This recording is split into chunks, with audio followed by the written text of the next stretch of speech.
இதுல இன்னொரு முக்கியமான ஒரு அம்சம் என்ன அப்படின்னா, இன்னைக்கு மக்களிடத்துல கோடை காலம் வந்துருச்சு. சுற்றுலா எங்கே போலாம்? ஊட்டிக்கு போலாமா? அது போயிட்டு இருந்தாச்சு. கொடைக்கானல் அதுவும் போயிட்டு இருந்தாச்சு. கேரளா அதுவும் போயிட்டு இருந்தாச்சு. காஷ்மீர் அதுவும் போயிட்டு இருந்தாச்சு. வேற எங்க போலாம்? உம்ராவுக்கு போயிருவோமா? என்னடா இது, இத்தனை நாள் அதை உன்னத பயணம்னாங்க, இப்ப உல்லாச பயணம் மாதிரி மாத்திட்டாங்க. உம்ராவுக்கு போயிட்டு வந்துருவோம். சம்மர் டூர், ஒரு உம்ரா.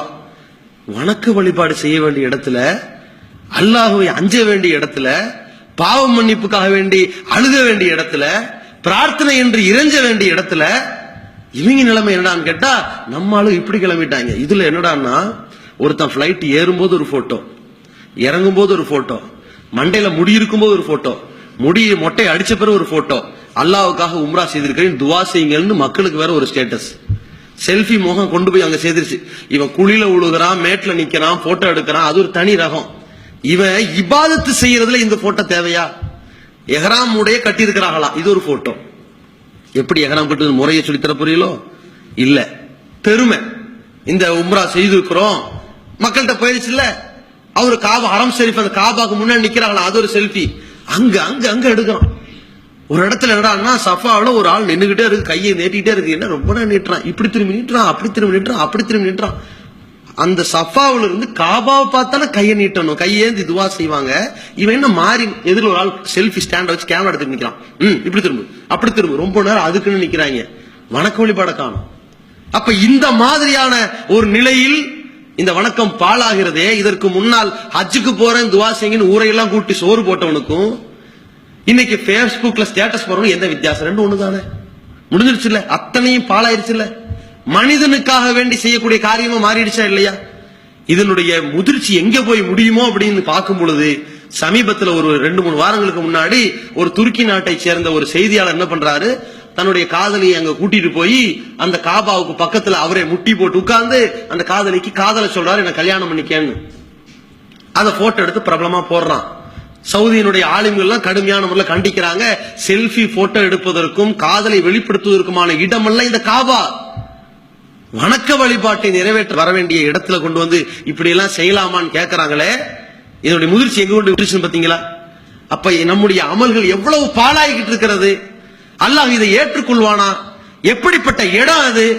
ஒரு வரலாற்று சிறப்புக்கு இடத்த போட்டோ எடுத்தா வேற, சினிமா படங்களை போன்று அது ஒரு காட்சி பொருளாக்கி உல்லாச பயணத்திற்கென்று அதை வைத்துக் கொண்டு சுற்றுலா நடத்தக்கூடியவனுடைய அமல்கள் ஏற்றுக்கொள்ளப்படுமா?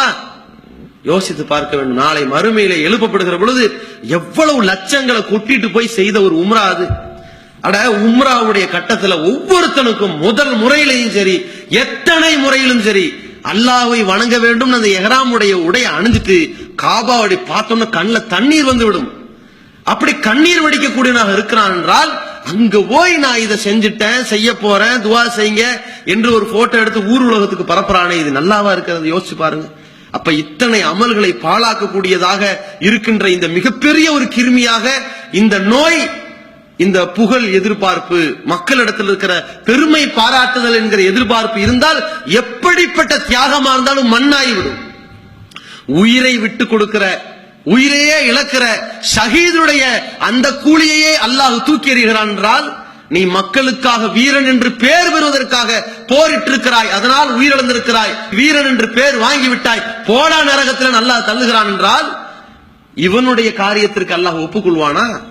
மக்கள்கிட்ட உம்ராவுக்கு போயிட்டு வந்து காட்டுறது தானே செஞ்ச, அல்லாஹ்விடத்துல திருப்தி கொள்வதற்கு செய்திருக்கிறாயா என்று அதுவும் புறக்கணிக்கப்பட்டு விடுமே.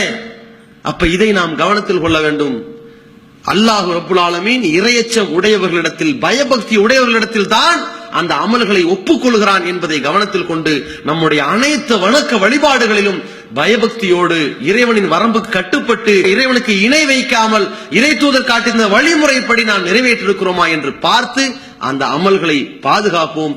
அமல்களை அழிக்காமல் பாதுகாப்பதற்கான அனைத்து ஏற்பாடுகளையும் முறையாக செய்து நம்முடைய நற்கூலிகளை இறைவனிடத்திலே நாம் பெறுவோம். கண்ணியத்திற்குரிய எல்லாம் வல்ல அல்லாஹ்வின் நல்லடியார்களே,